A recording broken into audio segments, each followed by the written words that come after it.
Les amis, la vidéo d'aujourd'hui a failli être bien différente. Il y a 3 semaines, dans ma vidéo projet couture, je vous présentais ce tissu et je vous expliquais qu'avec j'avais pour projet de faire une mini jupe en tweed. Et c'était clairement l'idée pour la vidéo d'aujourd'hui. Donc hier j'ai passé la majeure partie de ma journée à travailler sur le patron parce que je voulais le faire moi-même étant donné que ça va pas être un modèle très compliqué. Donc j'ai fait le moulage, puis le patronage papier. Et une fois le patron terminé, eh bien était venu le moment de couper les morceaux. Et là j'ai été prise d'un gros doute parce que je savais que j'avais seulement 1 mètre de ce tissu, mais je sais pas pourquoi dans ma tête 1 mètre c'était beaucoup plus petit que ce que c'est en réalité. Donc quand j'ai déplié mon tissu, je me suis dit ah mais en fait j'en ai pas si peu. Et quand j'ai commencé à placer mes morceaux de jupe sur le tissu, je me suis rendu compte qu'il allait m'en rester vachement à la fin et que ça allait être un peu la quantité bâtarde, dans le sens où il y a plus que des chutes, mais pas non plus assez pour vraiment faire un vêtement en entier. Donc j'ai commencé à douter et à me dire, est-ce qu'il faut vraiment que je fasse une jupe? Est-ce que c'est pas du gâchis? Parce que ce tissu, il est quand même très beau. Est-ce que je pourrais pas faire un pantalon? Et puis vous me connaissez, hein, mon modèle de pantalon fétiche, c'est le babette, parce que c'est vraiment le pantalon qui est cher à mon cœur. Je l'ai fait plusieurs fois, je suis à l'aise dans sa réalisation, j'adore la coupe, je sais qu'il y aura pas de mauvaise surprise, donc c'est un peu mon patron doudou. Le patron qui me rassure et quand j'ai pas envie de prendre de risques. Mais en même temps, je me tourne trop souvent vers ce patron-là. Il faut vraiment que je m'oblige à changer et à sortir un peu de ma zone de confort. D'ailleurs, dites-moi en commentaire si vous aussi vous avez un patron doudou comme le babette pour moi. Du coup, j'ai commencé à placer mes morceaux de babette sur le tissu. J'ai vu qu'en serrant un petit peu, ça rentrait. Donc autant vous dire que j'étais vraiment à ça de vous faire une vidéo pantalon aujourd'hui. Mais finalement, je me suis ressaisie. Je me suis dit non, Laura, ça suffit avec le babette, on en a marre, on l'a vu 15 000 fois sur ta chaîne. En plus ce tissu, quand je l'ai vu, j'ai vraiment pensé à une jupe en premier, c'est vraiment ce que j'avais envie de faire avec. Et j'avais passé la journée à travailler sur le patron, donc c'était trop dommage de pas l'utiliser au final. Donc j'ai coupé mes morceaux de jupe dans le tissu.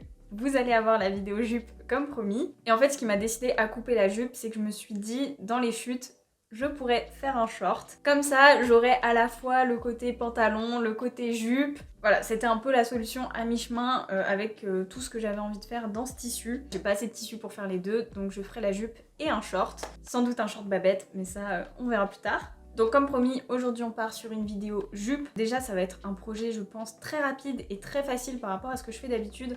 En tout cas, la coupe a été express. Je crois qu'en 10 minutes, j'avais tout coupé. Ça m'était pas arrivé depuis très longtemps. Donc, c'est vraiment ce moment où j'ai regardé mes morceaux. Je me suis dit, c'est déjà fini. Très bizarre. Enfin bref. Du coup, j'ai hâte de coudre cette jupe parce que je pense que ça va être un vrai moment de détente pour le coup. Et puis, j'ai hâte de voir le résultat final avec ce petit tweed. Et donc, pour ce qui est du modèle de la jupe en elle-même, ce sera donc une mini jupe qui arrivera à peu près longueur mi-cuisse. J'ai longuement hésité sur le modèle, je savais pas trop si je lui faisais des découpes, des poches. Et puis après j'ai réfléchi et je me suis dit que la star de ce modèle c'est quand même ce tissu. Et j'avais pas trop envie de déranger l'imprimé qui est créé dans le tissage. J'ai décidé de partir sur un modèle très sobre, vraiment une mini jupe droite avec juste une ceinture, des passants et une petite fermeture éclair invisible dans le dos. Les deux petits détails un petit peu particuliers qu'il y aura sur cette jupe, ça va être 2 petites fentes de chaque côté, mais vraiment des fentes de 5 cm, hein, toutes mini. Et la fantaisie, ce sera surtout au niveau de l'ourlet. Parce que j'ai remarqué que ce tissu, il s'effiloche très joliment. Donc je me suis dit, plutôt que de faire un ourlet rentré classique, et bah je vais faire un petit ourlet effiloché. Je pense que ce sera très sympa et en plus je l'ai jamais montré sur cette chaîne, alors que c'est quelque chose que j'aime beaucoup faire. Donc vous allez voir, c'est super facile, super rigolo. Et puis ça change de d'habitude. Donc c'est parti!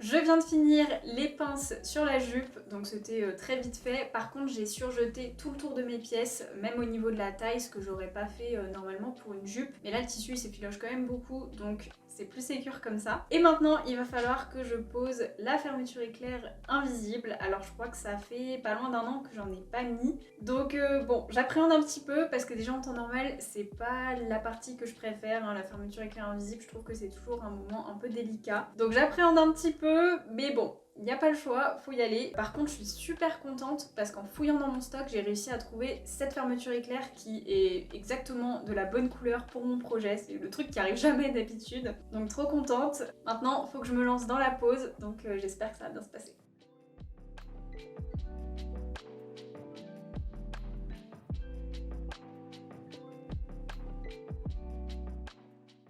Ça y est, j'ai fini ma fermeture éclair invisible et franchement, ça s'est super bien passé. En un quart d'heure, elle était posée. Ça m'est jamais arrivé, je crois. D'habitude, je m'y reprends toujours au moins à 2 ou 3 fois. Et puis là, du premier coup, ça allait tout seul. Donc comme quoi, des fois, quand on laisse poser un petit peu les choses, je pense qu'on les assimile mieux, mine de rien. Parce que là, ça faisait très longtemps que j'en avais pas fait. Et cette fois, je sais pas, il y a un truc qui s'est débloqué. C'est vraiment allé tout seul. Donc je suis super contente parce que je trouve qu'elle est bien posée, on voit pas les dents de la fermeture éclair apparaître, elle coulisse bien, le curseur se fond parfaitement avec la couleur du tissu, donc c'est super discret. Donc cette fois j'ai pas fait comme avec la robe Charlotte, parce que si vous vous souvenez bien, j'avais pas assez de matière pour faire les raccords, donc je les avais pas fait. Ici j'ai pas ce genre d'excuses, donc j'ai essayé de faire les choses correctement dans les règles de l'art. En plus le tissu il est très beau et il le mérite, donc cette fois je me suis appliquée, j'ai fait mes raccords et du coup trop contente parce que la couture du milieu dos est totalement invisible, elle se fond vraiment dans le motif, donc voilà, c'est trop chouette.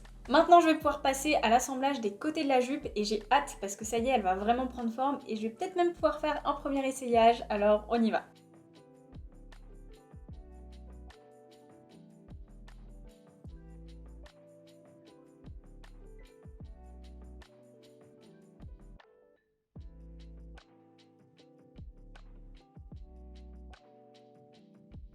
Au final, je vous ai pas fait d'essayage de la jupe, tout simplement parce que je trouve qu'elle ressemble déjà beaucoup à sa version finale. Et j'aimerais bien garder un petit effet de surprise pour la fin, donc il va falloir attendre un petit peu pour l'essayage, je suis désolée. Mais du coup, j'en ai profité pour monter déjà la ceinture de la jupe avec les passants. Donc là, ça commence clairement à ressembler à quelque chose, la jupe est quasiment terminée, il reste plus que l'ourlet dont je vous parlais en début de vidéo et que j'aimerais bien vous montrer parce que c'est quelque chose que j'ai jamais expliqué encore sur ma chaîne alors que pourtant je le fais assez régulièrement. Et donc c'est comment créer un ourlet effiloché, donc avec cet effet un petit peu frangé.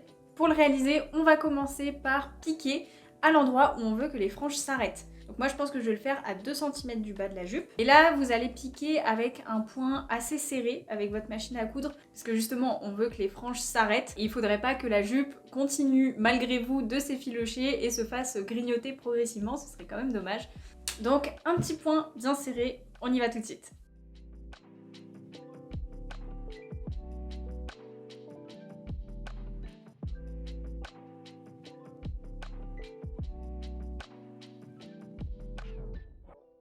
Maintenant que nos franges sont délimitées, on en a officiellement fini avec les coutures pour cette jupe. Donc j'ai rangé ma machine à coudre et on va pouvoir passer à l'étape que je préfère. C'est vraiment le moment que je trouve hyper relaxant, hyper satisfaisant. Mais je sais que c'est un petit peu comme les poings mains, donc il y en a parmi vous qui vont adorer ça aussi et il y en a d'autres qui vont détester parce qu'ils vont trouver ça beaucoup trop long. Donc vous me direz en commentaire dans quelle équipe vous êtes. Mais ça y est, on va pouvoir passer à la création des franges, donc je vous montre tout de suite comment il faut faire. Pour réaliser nos franges, vous allez voir, c'est super facile. Pour ça, vous aurez simplement besoin de vos doigts, ou selon votre tissu, si vos doigts sont un petit peu trop gros, d'un découvite, histoire d'avoir quelque chose de plus fin, et éventuellement d'un ciseau. Une fois que vous avez ce matériel, eh bien, vous pouvez commencer. Pour créer les franges, rien de plus simple, il vous suffit d'attraper un des fils horizontaux et de tirer délicatement dessus. Jusqu'à ce qu'il se détache. Voilà. Là, je le mets de côté. Et il va falloir répéter cette opération jusqu'à atteindre la piqûre de délimitation qu'on a fait il y a 5 minutes. Et votre ourlet sera fini. Donc vraiment, il n'y a rien de plus simple. Prenez ce moment pour vous vider la tête, vous détendre. Personnellement, je vais me mettre un petit podcast. Et puis je vous retrouve tout à l'heure dès que j'ai fini.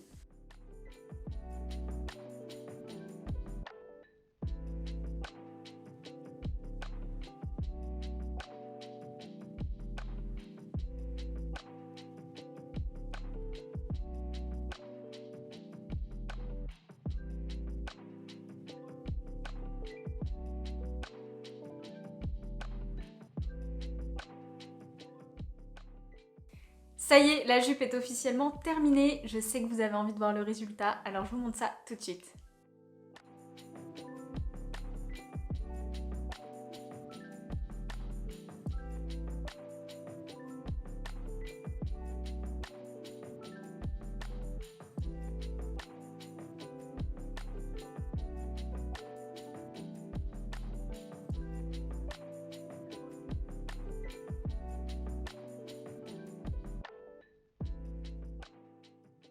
Si je devais résumer ce projet en un mot, je dirais rafraîchissant parce que franchement ça faisait super longtemps que j'avais pas fait un projet couture aussi facile et aussi rapide et sincèrement ça m'a reboosté. Je me rends compte à quel point c'est important de varier les difficultés de projet parce que c'est vrai que plus on avance en couture et plus on a tendance à toujours mettre la barre plus haut et à vouloir faire des projets plus compliqués et plus longs. Mais en fait je me rends compte que ça fait tellement du bien de juste faire un petit projet rapide comme ça où on se prend pas la tête. Donc voilà, je prends note de mon expérience d'aujourd'hui pour le refaire le plus souvent possible parce que ça a fait du bien et je peux que vous conseiller ce genre de petit projet. Je suis ravie d'avoir enfin pu utiliser ce magnifique tissu que j'ai dans mon stock depuis à peu près 1 an. La jupe prend exactement ce que j'imaginais donc je suis très contente. Si ça vous intéresse, je vais probablement poster sur Instagram différentes photos de cette jupe portée avec d'autres cousettes. Donc ça peut peut-être vous servir d'inspiration pour vos tenues et vos cousettes de cet automne. Je suis curieuse de savoir ce que vous êtes en train de coudre en ce moment, donc dites-moi en commentaire. J'espère que la jupe et ce petit vlog vous ont plu. En tout cas, c'est tout pour aujourd'hui. Donc j'ai hâte de vous retrouver samedi prochain pour une nouvelle vidéo. Ciao!